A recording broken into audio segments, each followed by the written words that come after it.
¿qué tal? Muy buenas tardes. Nosotros somos el equipo 7 y hoy hablaremos del tema alvéolos. Son pequeñas estructuras formadas por bolsas llenas de aire. Se encuentran al final de las vías aéreas, más pequeñas de los pulmones. Los bronquios, cada alvéolo mide 20 micras de diámetro y están limitados por una pared formada por células muy delgadas que reciben el nombre de neumocitos. A continuación, la estructura. Principalmente se conforman por conductos alveolares, sacos alveolares y alvéolos. Son de forma hexagonal o poliédrica, que quiere decir que son cuerpos limitados por polígonos planos. El diámetro medio de un alvéolo es de 200 a 300 micras aproximadamente, que en milímetros vendría siendo 0.2 a 0.3 milímetros. Los alvéolos están separados entre sí por un tabique interalveolar o septum interalveolar. Este es un tejido conectivo sostenido por fibras colágenas y elásticas. También dentro de estos tabiques hay unos orificios llamados poros de Kohn, que tienen la finalidad de equilibrar la presión entre los alvéolos adyacentes, de comunicar un alvéolo con otro y permitir la circulación del aire entre ellos. Y para finalizar, en la parte exterior de un alvéolo se encuentran los capilares sanguíneos, que con la membrana alveolar forman la membrana alveolo-capilar, región donde se lleva a cabo el intercambio gaseoso. La función principal de los alvéolos es el intercambio de gases entre el aire y la sangre. Como se sabe, el aire entra por las fosas nasales, continúa por los bronquios y bronquiolos hasta llegar finalmente a los alvéolos pulmonares. ¿Cómo se produce este intercambio gaseoso? Para entenderlo, hay que entender que los alvéolos son altamente vascularizados por arterias y venas que vienen directamente del corazón. La sangre que viene de las arterias llega baja en oxígeno, pero alta en CO2, o sea, en dióxido de carbono, por medio de los capilares sanguíneos. En cambio, el aire que entra al alvéolo es rico en oxígeno, pero pobre en CO2. Por medio de difusión pasiva o simple, los gases se mueven a su gradiente de concentración, o sea que los gases se mueven desde la zona de mayor concentración a la de menor. Aquí el CO2 de la sangre pasa al alvéolo a través de la membrana y el oxígeno del alvéolo pasa a la sangre de la misma manera. Finalmente, la sangre va a todo el organismo cargado de oxígeno y sin CO2. A continuación se muestra la histología y las células alveolares. Los alvéolos, como ya sabemos, son espacios poliédricos con una pared abierta hacia un bronquiolo respiratorio, conducto alveolar, atrio o saco alveolar para permitir la entrada de aire. Los alvéolos están revestidos por epitelio plano simple sobre una membrana basal delgada, compuestos de neumocitos tipo 1 muy atenuados y tipo 2 más grandes. Un tabique interalveolar debe resistir la presión del aire en el alvéolo. El tabique compuesto por un armazón de fibras reticulares y fibras elastinas. Vamos a explicar la parte del neumocito 1, parte de epitelio alveolar. El neumocito 1 son las más abundantes que revisten más del 90% de la superficie alveolar. Tienen pequeños núcleos aplanados, citoplasma aplanado que su espesor es de 0.1 micras y forman uniones concluyentes unos con otros y evitan así el escape del líquido extracelular a la luz alveolar. Los neumocitos 1 son reemplazados por neumocitos tipo 2. Las células cúbicas, neumocitos tipo 2. El núcleo es bastante grande y redondeado. Se presentan aisladas o en pequeños grupos entre células planas, contienen fosfolípidos y algo de proteínas. Producen y fagocitan agentes tensoactivos. También se dividen por mitosis para regenerar a sí mismo y también a neumocitos tipo 1. Los macrófagos. Estas células fagocitan material particulado como polvo y bacterias y por consiguiente conservan un ambiente estéril dentro de los pulmones. Se originan de la médula ósea, monocitos intersticio. Barrera de sangre-aire. Esta barrera comprende las estructuras a través de las cuales Se establece el intercambio gaseoso entre el aire de los alvéolos y la sangre de los capilares pulmonares. Estas son epitelio pulmonar superficial, que contiene agente tensoactivo y descansa sobre lámina basal. Espacios intersticiales, lámina basal capilar y el endotelio adelgazado.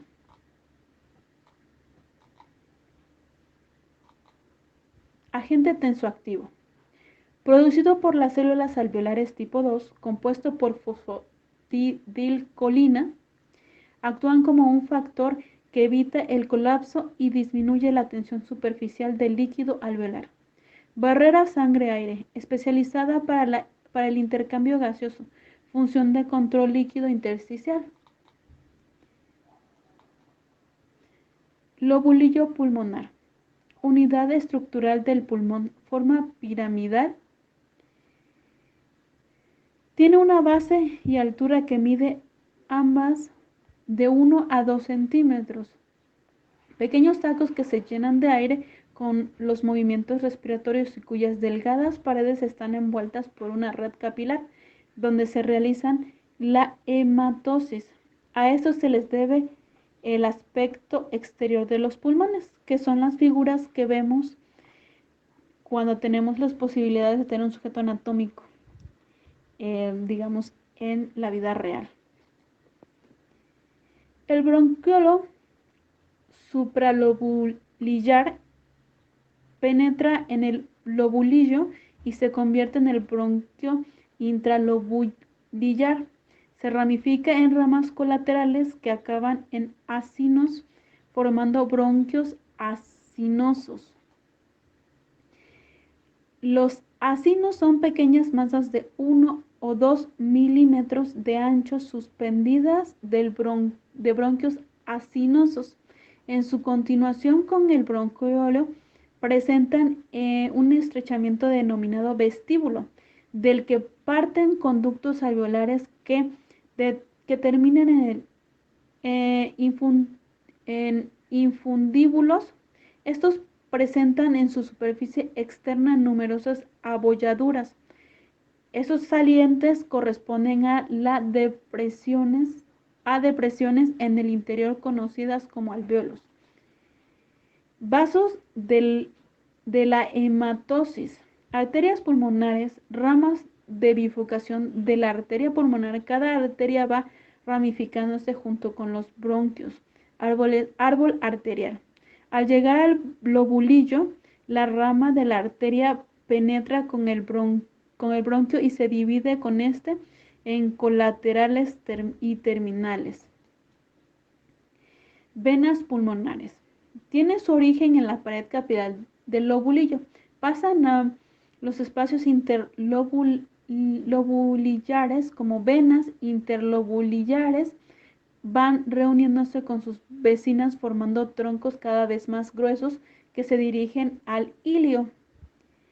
Venas broncopulmonares provienen de las redes capilares de las últimas divisiones bronquiales y participan en la hematosis. Arterias bronquiales o vasos nutricios, igual que las venas bronquiales. Las venas y las arterias bronquiales son vasos nutricios. 2 o 3 nacen de la aorta torácica. Alcanzan la cara posterior de los bronquios, a los que acompañan en todas sus divisiones. Emiten finas ramas para la división de la arteria y venas pulmonares, para los ganglios linfáticos y pleuras. Venas bronquiales siguen el mismo trayecto que las arterias. Reciben ramas de los bronquios, se reúnen en un tronco único. Vasos linfáticos. 2 grupos de ganglios linfáticos, superficial o pleural, se encuentran en la pleura y delimitan los lobulillos pulmonares en la superficie del pulmón y vasos más pequeños dentro de él. Profundo o pulmonar. Acompañan al bronquio y arteria y venas pulmonares, venas pulmonares, tabique interlobulillares, arteria pulmonar y bronquio, hasta los conductos alveolares. La inervación pulmonar. Los ganglios de la cadena simpática torácica proporcionan fibras simpáticas y el nervio vago suministra fibras parasimpáticas a los músculos lisos del árbol bronquial. Fibras simpáticas causan relajación de los músculos lisos bronquiales y por tanto broncodilatación, en tanto que producen constricción de los vasos sanguíneos pulmonares. Fibras parasimpáticas inducen contracción de los músculos lisos bronquiales y producen broncoconstricción. La pleura, bolsa cerrada que rodea los pulmones, se compone de dos capas. Pleura pulmonar o visceral reduce la superficie de un pulmón, capa de mesotelio que descansa sobre el tejido conectivo colágeno denso. Se continúa con una capa más interna de las fibras elásticas que se continúan con los tabiques interlobulillares. La pleura parietal mesotelio con tejido contenido subyacente, aunque más grueso y más fibroso. Función del aparato respiratorio. La función es el intercambio gaseoso de proporción en la porción conductora. Fibra limpia, humidifica y calienta o enfría el aire inspirado. O sea, todo ese aire que respiramos, cuando jalamos aire por la nariz o por la boca, que va para los pulmones. Y por ahí de paso llega a los bronquios, alvéolos o bronquiolos y demás partes del sistema respiratorio. La función es excretora, pérdida de agua en el aire expirado, mucosa olfativa, órgano de olfato, laringe para la fonación. Para la fonación, pues estamos hablando de sonido. Entonces, tenemos por ahí un poquito de otros temas con respecto a la parte del habla, la parte de la expresión. Y pues bueno, a continuación sigue nuestra compañera Valeria a explicar la parte